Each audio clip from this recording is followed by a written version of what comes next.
नमस्कार, दिल्ली न्यूज में आपका बहुत बहुत स्वागत है। चलिए देखते हैं आज की 15 फटाफट बड़ी खबरों को। दिल्ली के स्कूल को फिर मिली बम से उड़ाने की धमकी, पुलिस कमिश्नर की आईजी पर आया मेल। दिल्ली में एक बार फिर एक स्कूल को बम से उड़ाने की धमकी मिली। धमकी भरा यह मेल पुलिस कमिश्नर के ऑफिशियल मेल आईडी पर आया। इससे पहले बुधवार को दिल्ली एनसीआर के 150 स्कूलों को बम से उड़ाने की धमकी मिली थी, जिससे हर तरफ दहशत फैल गई थी।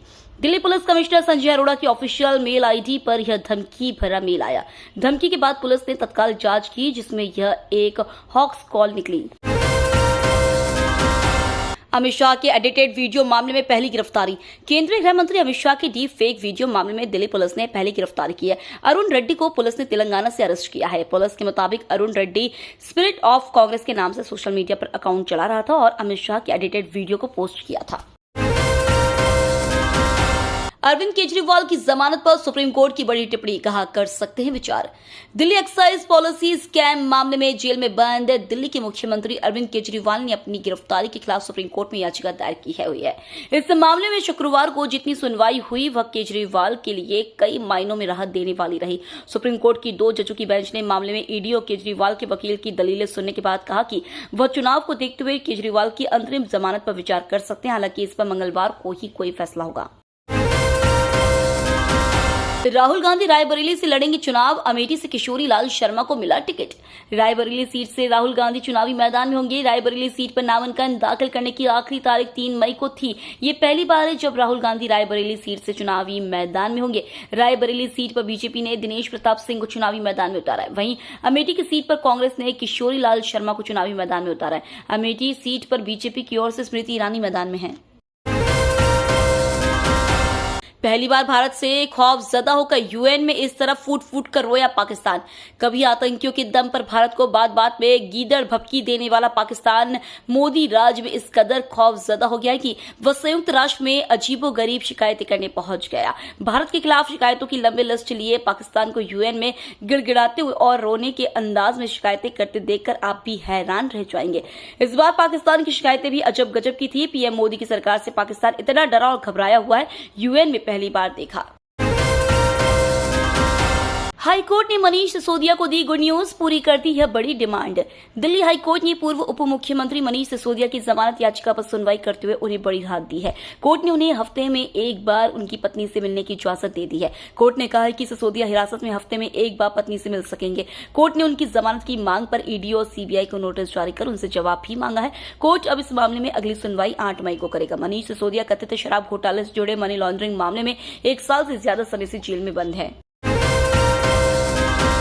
टीम इंडिया को तगड़ा झटका, टेस्ट में गंवाया नंबर 1 का ताज। आईसीसी ने टेस्ट, वनडे और टी20 रैंकिंग का सालाना अपडेट जारी कर दिया। इस अपडेट के बाद भारत से नंबर 1 टेस्ट टीम का ताज छिन गया है। ऑस्ट्रेलियाई टीम अब पहले पायदान पर है। वनडे और टी20 में भारत की बादशाहत बरकरार है। इन दोनों फॉर्मेट में भारतीय टीम पहले नंबर पर है। दिल्ली एनसीआर में बारिश को लेकर गुड न्यूज, मौसम होगा सुहावना। दिल्ली एनसीआर में आज दिन में तेज सतही हवा चलने का अनुमान है। वहीं मौसम शुष्क रहेगा। दिल्ली का न्यूनतम तापमान 18 डिग्री सेल्सियस तो अधिकतम 38 डिग्री सेल्सियस रहेगा। वहीं कल सामान्य रूप से बादल छाए रहेंगे और तापमान में वृद्धि होगी, लेकिन हल्की बारिश और बूंदाबांदी की भी संभावना है, जिसके कारण लोगों को गर्मी से राहत मिल सकती है। भारत बायोटेक का कहना है कि कोवैक्सीन है पूरी तरह सुरक्षित। कोवैक्सीन बनाने वाली कंपनी भारत बायोटेक ने अपनी वैक्सीन को पूरी तरह से सुरक्षित बताया है। कंपनी ने कहा, वैक्सीन बनाते समय हमारी पहली प्राथमिकता लोगों की सुरक्षा थी और वैक्सीन की गुणवत्ता थी। ये इकलौती वैक्सीन थी जिसके ट्रायल भारत में हुए थे। कोवैक्सीन के 27,000 लोगों पर ट्रायल हुए थे। एसआईआई की कोविशील्ड पर सवाल उठ रहे। इस बीच भारत बायोटेक का ये बयान सामने आया है। दिल्ली में आधी रात को बदमाश के साथ पुलिस की हुई भिड़ंत, ताबड़तोड़ फायरिंग के बीच शूटर गिरफ्तार। दिल्ली पुलिस ने एक एनकाउंटर में गोगी गिरोह के एक वांछित अपराधी को गिरफ्तार कर लिया है। दिल्ली पुलिस ने शुक्रवार को कहा कि कुख्यात गोगी गिरोह का एक सदस्य कई मामलों में वांछित था और जिसके खिलाफ गैर जमानती वारंट था, उसे दिल्ली में एक मुठभेड़ के बाद गिरफ्तार कर लिया गया। आरोपी की पहचान मोहम्मद फैजान के रूप में हुई है और वह दिल्ली के सावदा का रहने वाला है। उसके खिलाफ हत्या, जबरन वसूली, डकैती और चोरी के 6 मामले दर्ज हैं। पुलिस के अनुसार फैजान, जिसे नन्हे कालू और गोगा के नाम से भी जाना जाता है,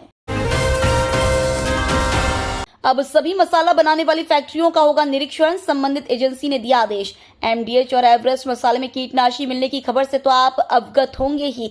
सिंगापुर और हांगकांग में इन दोनों कंपनियों के मसालों में कीटनाशी के अंश तय पैमाने पर ज्यादा पाए जाने के बाद इनके मसालों पर प्रतिबंध लगा दिया गया था। यही नहीं, वहां जो कंसाइनमेंट पहुंच चुका है उसे भी वापस लौटा दिया गया था। इसके बाद भारतीय एजेंसियां भी सक्रिय दिखती हैं। अब केंद्र सरकार के फूड सेफ्टी रेगुलेटर फसाई ने स्पाइस मिक्स बनाने वाली सभी कंपनियों की फैक्ट्रियों में राष्ट्रव्यापी निरीक्षण का आदेश दिया है। प्रेस स्वतंत्रता मामले में भारत की स्थिति पाकिस्तान और सूडान से भी खराब, चौंकाने वाली रिपोर्ट। शुक्रवार को अंतर्राष्ट्रीय प्रेस स्वतंत्रता दिवस था। इस मौके पर भारत समेत दुनिया भर में प्रेस की स्वतंत्रता को लेकर चर्चा हो रही है। इस बीच रिपोर्टर्स विदाउट बॉर्डर ने प्रेस फ्रीडम को लेकर इंटरनेशनल रैंकिंग जारी कर दी है। इसमें कुल 180 देशों को शामिल किया गया है। सबसे पहले पायदान पर नॉर्वे है, जिसका ग्लोबल स्कोर 91.89 है। इसके बाद डेनमार्क 89.6 ग्लोबल स्कोर के साथ दूसरे नंबर पर है। तीसरे नंबर पर स्वीडन है, जिसका स्कोर 88.32 है। इसके बाद चौथे और पांचवें स्थान पर क्रमशः नीदरलैंड और फिनलैंड है, जिनका ग्लोबल स्कोर 87.73 व 86.55 है। अगर भारत की बात करें तो प्रेस स्वतंत्रता मामले हमारी स्थिति पाकिस्तानी और सूडान से भी खराब है। रिपोर्ट्स विदाउट बॉर्डर की रैंकिंग के मुताबिक भारत इस लिस्ट में 159वें पायदान पर है। ब्रजभूषण के बेटे को टिकट मिला तो भड़के रेसलर, यूं निकाला गुस्सा। भाजपा ने उत्तर प्रदेश की केसरगंज सीट से इस बार पूर्व सांसद ब्रजभूषण शरण सिंह की जगह उनके बेटे करण सिंह को टिकट दे दिया है। बीते साल ब्रजभूषण के खिलाफ यौन उत्पीड़न के आरोप लगाते हुए महिला रेसलर्स ने दिल्ली में महीने भर प्रदर्शन किया था। इसके बाद उन्हें भारतीय कुश्ती संघ के अध्यक्ष पद से हटा दिया गया था। अब उनके बेटे को जब भाजपा ने चुनावी मैदान में उतार दिया है तो खिलाड़ियों ने एक बार फिर गुस्सा जाहिर किया है। रियो ओलंपिक में कांस्य पदक जीतने वाली साक्षी मलिक ने एक्स पर लिखा, ब्रजभूषण जीत गए और भारत की बेटियां हार गई। उन्होंने कहा, हम सभी ने अपने करियर को दांव पर लगाया, लेकिन परिणाम हमारे पक्ष में नहीं आया। लोकसभा चुनाव के बीच अमित शाह का बड़ा ऐलान, बताया इसी माह से मिलेगी सीए के तहत नागरिकता। केंद्रीय गृह मंत्री अमित शाह ने एक इंटरव्यू में बड़ा ऐलान किया है। उन्होंने कहा कि सीए के तहत इसी महीने से लोगों को नागरिकता मिलने लगेगी। चुनाव के अंतिम चरण से पहले सीए के तहत नागरिकता जारी की जाएगी। शाह ने कहा कि सीए के आवेदन आने शुरू हो गए, नियमों के मुताबिक जांच हो रही है और मुझे लगता है कि चुनाव खत्म होने से पहले और आखिरी चरण से पहले नागरिकता देने की प्रक्रिया शुरू हो जाएगी।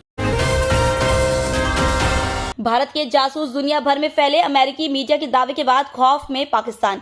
भारतीय जासूसों के बारे में अमेरिकी मीडिया के दावे के बाद पाकिस्तान ने एक बार फिर से भारत के खिलाफ जहर उगला है।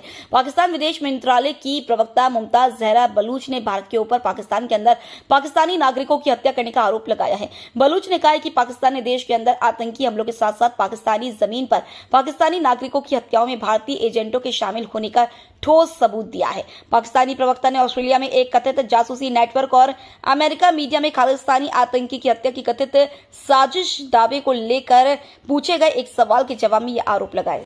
तो ये थी आज की बड़ी खबरें। डेली खबरों से अपडेट रहने के लिए चैनल को सब्सक्राइब करना बिल्कुल न भूलें। धन्यवाद।